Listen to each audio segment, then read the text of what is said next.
Bem-vindos a mais um podcast da Avalanche. Vamos continuar dialogando sobre a temática da ecoteologia. O meu nome é Nilza Kaiser e eu sou missionária integral e coordenadora da Escola de Ecologia Humana da Missão Avalanche. Uma escola que trata entre fé e meio ambiente e também do mandato cultural dado por Deus para nós, para o cuidado da criação. Para continuar falando sobre um desses aspectos, nós estamos aqui com um convidado, o Márcio Bastos. O Márcio é engenheiro metalúrgico, mestre em ciências de materiais pelo IMEI no Rio de Janeiro e também é consultor ambiental sobre emissões atmosféricas e qualidade do ar. No nosso papo de hoje, nós vamos falar sobre mudanças climáticas globais. Bem-vindo, Márcio. Eu gostaria que você se apresentasse, falasse um pouquinho do que você faz. Tá.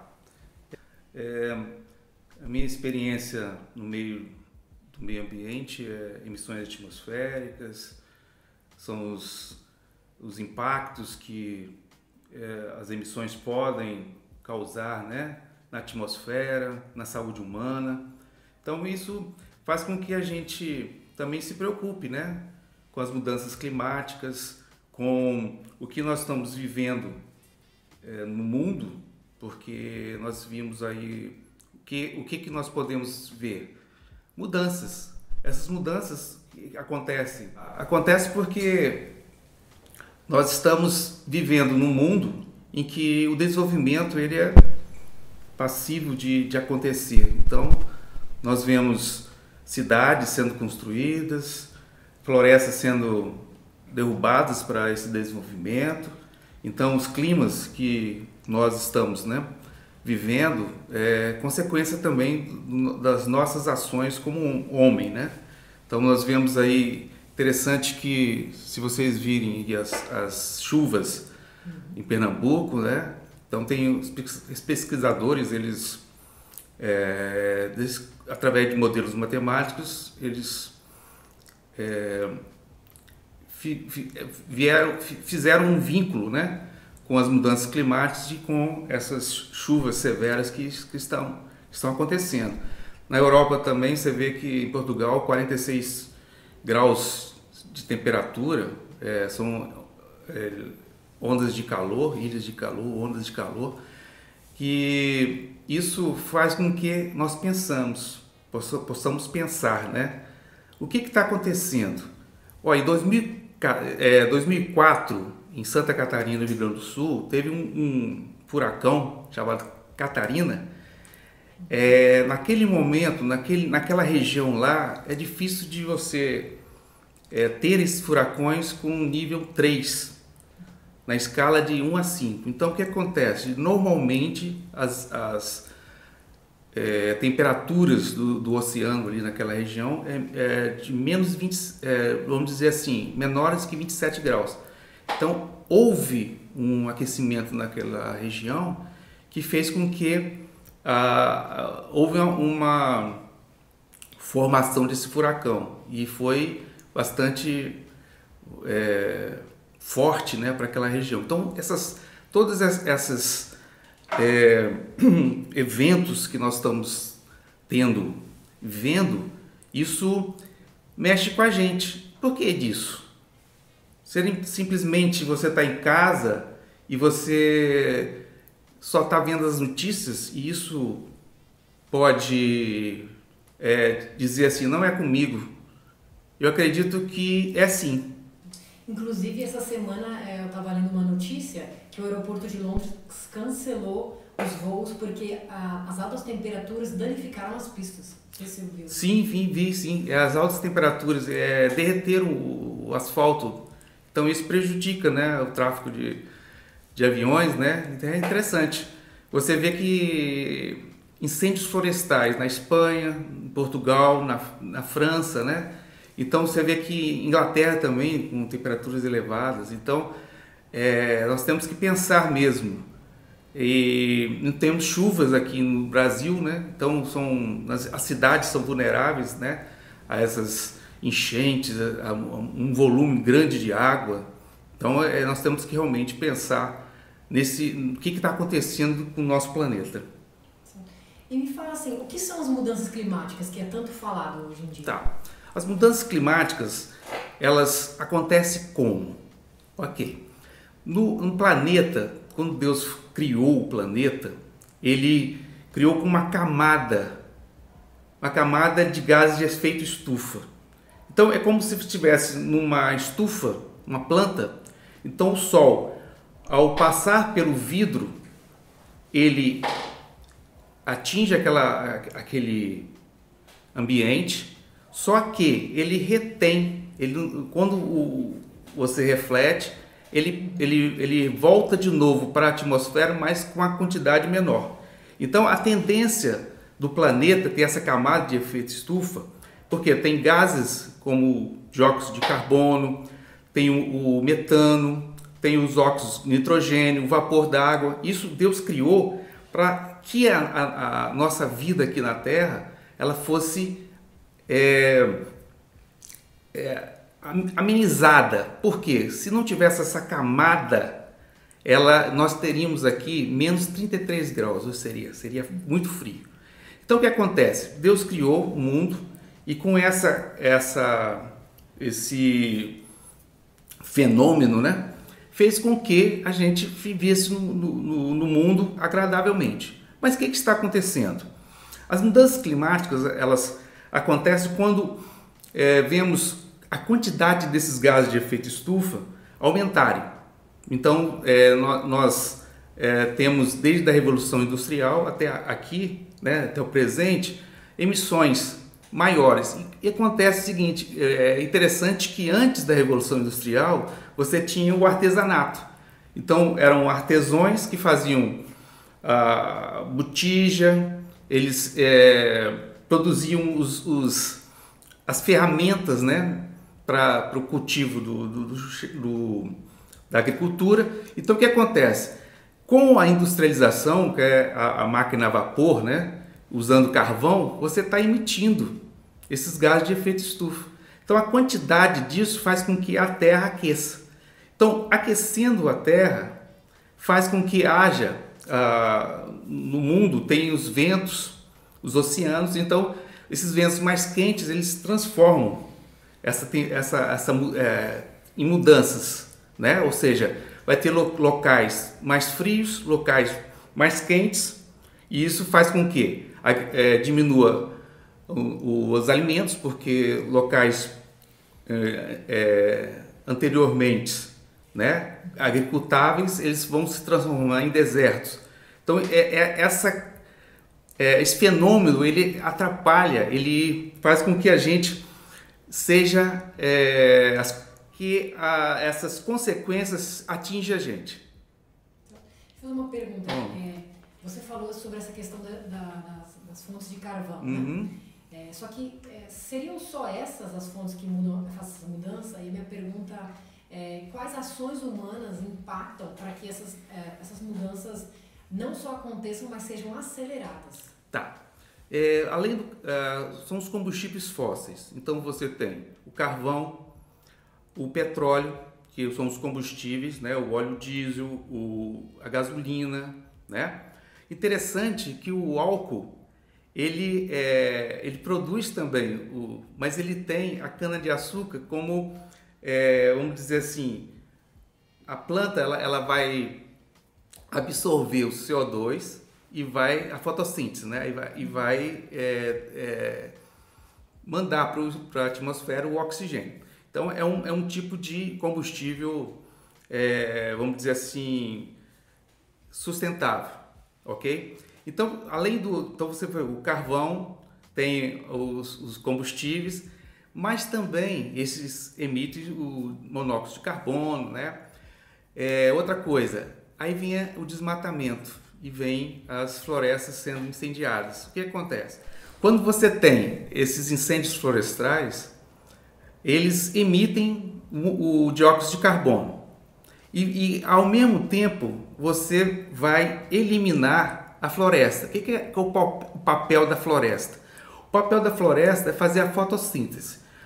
Ela vai pegar o dióxido de carbono, passar pelas suas estruturas e vai deixar para a atmosfera o oxigênio. Então é muito importante termos florestas para nós termos sumidouros que a gente fala, né? Que você começa a captar, né, esse dióxido, esse gás de efeito estufa e transformar em oxigênio. Então isso é benéfico para a gente. Nós temos também o gado no processo, né, de ruminação, ele gera também metano, né? É só uma questão, você falou que o álcool, né, que os automóveis utilizam é sustentável, mas desde que tenha um equilíbrio nisso, porque se você desmatar para plantar cana para produzir mais álcool em larga escala, talvez não seja tão sustentável assim, né? E daí eu queria saber um pouquinho, muito se fala sobre a Amazônia ser o pulmão do mundo, nessa questão da purificação do ar, desse processo. Sim. Mas eu li bastante coisa que, na verdade, vem dos oceanos esse processo. Você podia falar um pouquinho sobre isso? Tá bom. É interessante porque um dos mais sumidouros de dióxido de carbono é os oceanos. Por quê? Você tem... os oceanos são muito extensos e faz com que os fitoplânctons, né, ou seja, a vegetação oceânica, elas faz esse mesmo papel de fotossíntese nas matas. Então é interessante. Quando você tem aquecimento, olha só interessante isso aí. Quando você tem o aquecimento da água do oceano, você vai fazer acidez na água. E isso faz com que eliminação das plantas. E com a eliminação das plantas, são semelhantes a você desmatar. Você vai deixando que essas plantas absorvam o carbono, né, dos gases e devolvam para a atmosfera o oxigênio. E eu fico pensando, e a minha pergunta porque mudanças climáticas tem a ver com o que eu faço, a ação do homem que tem levado essas mudanças climáticas, que nada mais é, de uma certa maneira, o mau uso daquilo que Deus nos entregou para a gente cuidar. Será que a gente está só aguardando para que coisas... talvez como, por exemplo, a pandemia que atingiu mundialmente aconteçam para que a gente realmente se toque e fale, eu tenho a ver com isso, e a transformação que Jesus fez em mim afeta também a criação, a maneira que eu trato a criação? Eu penso assim também. O que é que acontece? Muitas vezes nós somos muito imediatistas, queremos que as coisas aconteçam para a gente resolver as nossas questões, mas nós temos que começar a mudar nosso pensamento, porque Deus está dando uma chance, né, de nós pensarmos o que podemos fazer com que a criação que Ele fez, o mundo, porque nós temos que adorá-lo através dela também. E nós estamos fazendo isso. Nós estamos, ao invés de reconhecermos que aquilo ali Deus criou, nós estamos sendo egoístas, destruindo. Nosso egoísmo faz com que nós começamos a enxergar que aquilo ali eu posso usar e vou morrer, vou para o céu. E as pessoas que virão, Deus não quer que elas sobrevivam também? Eu penso assim que nós temos que tomar posições. Nós pensamos muito em fim de mundo, o fim do mundo. O fim do mundo, isso vai trazer consequência para mim. Será que eu não precisaria mudar meus pensamentos para poder louvar a Deus, para poder adorar a Ele? Porque nós pensamos muito adoração através de louvores, mas Deus quer que a nossa vida seja transformada e que esse relacionamento com Ele tem que ser coisa diferente. Não sermos egoístas. Nossa, como a gente tem que refletir sobre isso. E eu acho que isso também eleva a questão de que se torna pecado, porque quando a criação foi criada por Deus, né? A gente usufrui como a humanidade da criação, mas ela foi criada para adorar a Deus.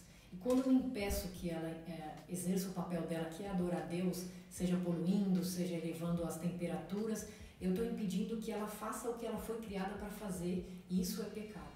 Sim. E isso a gente, muitas vezes não.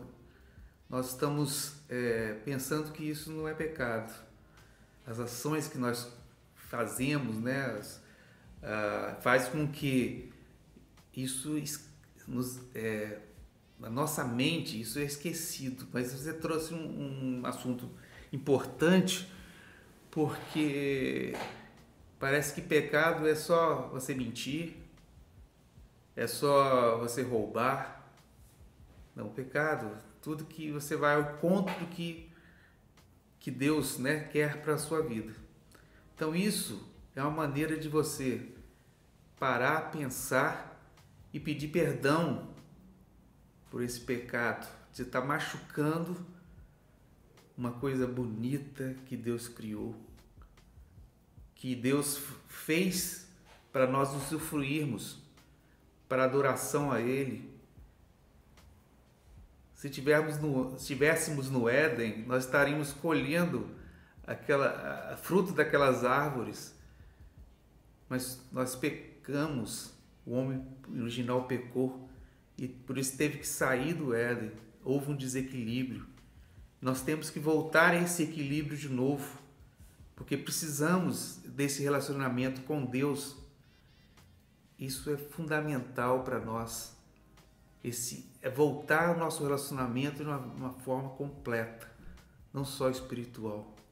Eu entendo disso. Isso então, você está falando, eu estou refletindo sobre isso, e voltar para esse lugar onde nós fomos criados para estar, que é nessa plena comunhão com Cristo, faz que essa temática de mudanças climáticas seja muito mais pessoal. Sim. E muito mais para agora, de que eu tenho que voltar com o meu relacionamento com Deus hoje, não para o futuro, não pensar o quanto isso vai afetar o futuro. Então, eu acho que tornar isso um pecado, que tem que me gerar o arrependimento, é trazer para mim essas questões ambientais que são fruto daquilo que eu estou deixando de fazer. E como cristãos, a gente precisa voltar para esse lugar que eu diria ser aos pés de Jesus, do arrependimento, da mudança, que tem que gerar mudança, né? O que Cristo faz em nós, essa transformação vai gerar nas nossas ações. E então, se eu ando de bicicleta, se eu dou carona, se eu economizo água, isso é reflexo da minha espiritualidade. Sim. Então, mudanças climáticas, muito mais do que ser fatos e dados que estão nos afetando, né? Então, tem gerado uma série de doenças, tanto na Terra quanto no ser humano, são reflexos da nossa espiritualidade que muitas vezes está sendo enxergada de uma maneira errada, porque eu só vou me tocar quando acontecer comigo, alguém da minha família morrer, e se um desastre, né, perto de mim. Então isso aconteceu com a pandemia, né? Então isso nós temos que parar e pensar, não é só isso.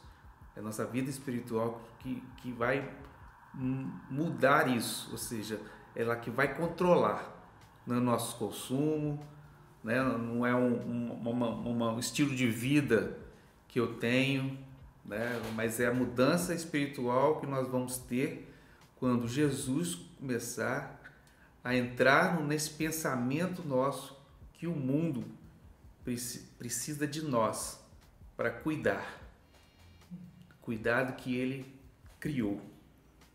Eu acho que essa ação só é possível com o agir do Espírito Santo na nossa vida. Então, para você que está nos ouvindo, eu quero deixar esse pensamento mesmo, sabe? Se você nunca tinha pensado em mudanças climáticas a partir da sua espiritualidade, eu espero que esse conteúdo que a gente gerou faça isso. E é preciso da ajuda do Espírito Santo para nos convencer disso e para nos direcionar no que a gente precisa fazer na prática, inclusive, porque também, cristianismo também é viver na prática, reflete aquilo que a gente faz, a maneira que a gente lida tanto com o próximo quanto com a criação. Então eu espero que a gente tenha causado essa provocação em você. E Márcio, eu quero agradecer a sua participação, obrigada por ter se disponibilizado para estar aqui com a gente e falar disso que Deus tem colocado no seu coração. Se você tiver alguma consideração final para falar, alguma coisa para deixar para aqueles que estão nos assistindo. Agradeço, Nilza, pelo seu convite, né, da Avalanche, desse podcast, e que possamos estarmos refletindo sobre tudo que nós falamos aqui, sobre o que pode acontecer. Os cientistas falam que essas mudanças climáticas vão ter o clímax em 2100, mas nós estamos vendo fenômenos acontecendo anteriormente, agora antecipando, são na Europa com temperaturas acima de 40 graus. Eu vejo assim que isso faz nos refletir na maneira espiritual que nós temos. Nós somos responsáveis por isso e precisamos, através de Jesus Cristo, estarmos cientes que nós podemos fazer o nosso papel nesse mundo como cristão. Mais uma vez, obrigada. Queria te dizer que a gente tem mais conteúdo sobre essa temática da ecoteologia, dessa questão da fé e do meio ambiente no nosso podcast. Você pode assistir outros episódios e também queria te convidar para fazer parte da escola. Se você tem interesse em saber mais que isso, nós temos uma escola chamada Escola de Ecologia Humana. Você pode entrar nas nossas redes sociais e no nosso site avalanchemissões.org e procurar mais informações sobre a Escola de Ecologia. Muito obrigada por ter assistido até aqui. Deus te abençoe e que isso cause transformação na sua vida como tem causado na minha vida. Um abraço.